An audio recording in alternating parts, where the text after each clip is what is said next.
pic haos aici în această primă rundă. Pala și uite cu Zeusul cum așteaptă. Încă din prima rundă nu s-a putut abține.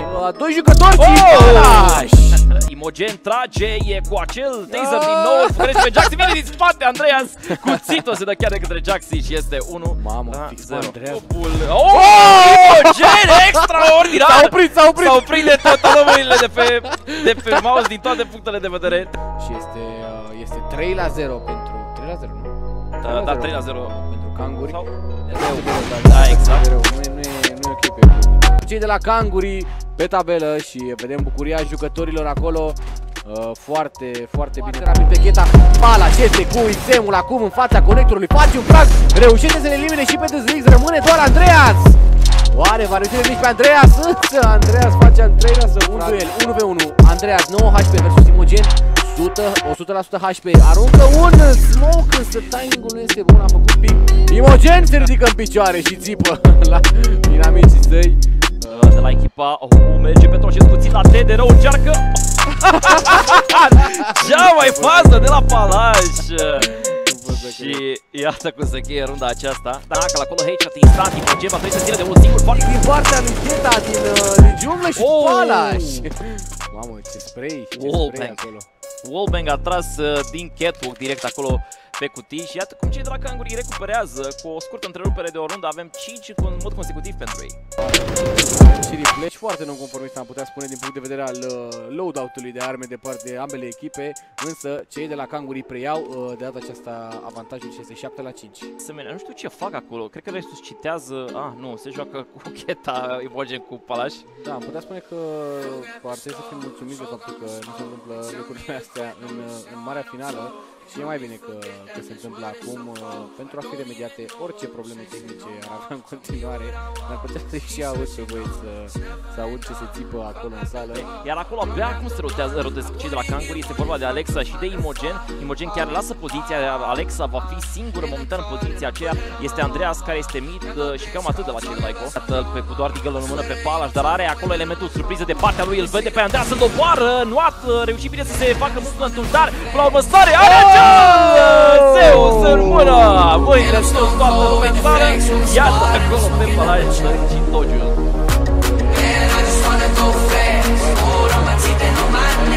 Nouă la 6.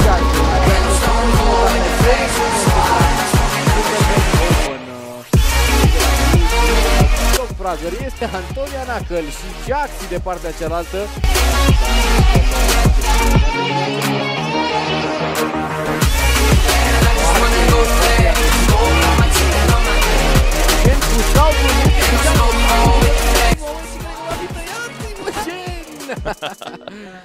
Au fugărit, iată, Height au venit după Imogen acolo. Ar fi sper să prind acolo cel puțin nou scopul acela cu scout-ul. Palaș rămâne ultimul viață. Digă nu se stare, nu acolo cu primul, vor sări după el. E aceeași fază, același lucru se întâmplă, dar iată că verifică Jaxi. Ard acolo Kanguri în apartamente și Palaș este cel care ar trebui să încerce să deschidă punctul de față către site-ul ăla deja. TDR-ul elimină pe Alexa, foarte bine acolo ținut jucătorul celor de la Eco, se pușează și rampa, Palaș este infiltrat, iată ce poziție va vedea pe Bitnie cu siguranță. Are cam o șansă să tragă, dacă nu, vor intra și cei din Corenco să se lupte cu el. Iată acolo Palaș headshot-ul pe B, aruncă heul și se duce mai departe, dar totuși acolo este un Vorkovi din partea lui Palaș, este TDR-ul scos, plantează jucătorul de la Kanguri Imogen, iar Jaxi și cu Andreas trebuie să facă retake-ul. Dacă vor reuși, rămâne doar Jaxi în viață. Imogen elimină pe Andreas scoutul și acum Jaxi se scoate din poziție, însă Gheta este surprins acolo în conector. Foarte bun și foarte prost molotovul în același timp pentru cei de la Kanguri. Jaxi pușează acum, se vede, îl așteaptă cu Zeusul Palaș. Sare Jaxi și îl vede pe Palaș când a făcut pick-up, ar fi trebuit cel puțin să-l vadă. Se bate acolo cu Imogen la triple și este eliminat acum cu scoutul Imogen cu niște fraguri foarte importante în această rundă. 10-9 pentru cei de la Kanguri, din nou avantaj pentru echipa lui Imogen. Și Andreea să facă fragul. Se așteaptă la poziție și este și flancată de Andreea, din spate. Palaș vine cu un refrag important, îl elimină pe Andreas, însă bătrânul rămâne în viață. Cel care a flancat, nu știu cum a trecut pe lângă Palaș aici, în under. O elimină pe Alexa, îl ține acolo Imogen cu AVP-ul, să vedem, rămân Gheta și Imogen versus doar TDR-ul acum. foarte bine Imogen cu picul acela. Vi-l aștepta, e foarte low TDR, 12 HP împotriva unui jucător cu AK-47 respectiv, unul cu AWP-ul, va fi relativ greu. Trebuie să pună mâna pe armă de undeva, dar de unde? Cred că încearcă să facă switch-ul către celălalt site. Cei de la Kanguri, dar Ketaminol este cel care se întoarce. Reuși să continue și să facă un retake în cazul în care, bineînțeles, plantează și bomba cei de la Kanguri. Palaș vine în window, Andreas îl vede și nu reușește să pune capul la cutie, aruncă molotovul, iată, încearcă să scape de acolo. Se duce după el, nu vine să cred ce bine s-a poziționat Palaș. Nu l-a lăsat prea mult. Și aproape să moară în propriul lui molotov ulterior.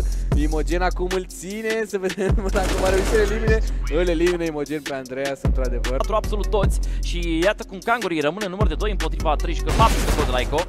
Acum aproape să elimine acolo pe Bătână, mă rog, Bătână va să elimine pe Palaș, mă scuzați, însă rămân Imogen și Palaș pe mid, acum Imogen cu lupa, neașteptat, într-adevăr, am recunoscut pe Palaș, Jaxi se bagă agresiv și elimină acolo pe Palaș, fără nicio șansă. Imogen face fragul pe BTN și să vedem dacă reușește Imogen în această rundă de 1 versus 3.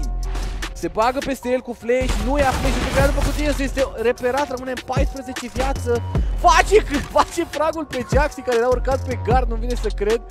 Foarte bun flick-ul lui Imogen care se oprește acum Oh, aproape, iată, n-a luat damage de la heul acela cât să moară. Iată că Andreas câștigă acest clutch 1 versus 1. Totuși a fost foarte amuzant cum a auzit săritura aia și a tras direct în dubă, adică mi s-a părut excepțional. Acolo Imogen cu Palaș deja erau cu susținerea, cel puțin cred că pentru Antonia mai mult era... Totuși să vedem dacă va reuși să elimine măcar una sau două arme de la cei de la Eco, îl vede pe BTN, îl omoară și acum toți ceilalți jucători știu unde se află Imogen și DZX face un frag simplu cu Deagle-ul pe Imogen. Eco, vă reamintesc, Bătână face fragul și DZX pe Keta Palaș, se bagă în Kitchen și îl omoară cu Deagle-ul pe Bătână, este însă eliminat de TDR-ul. Așa apare într-adevăr Palaș și Imogen discută tactica pentru acest final de meci.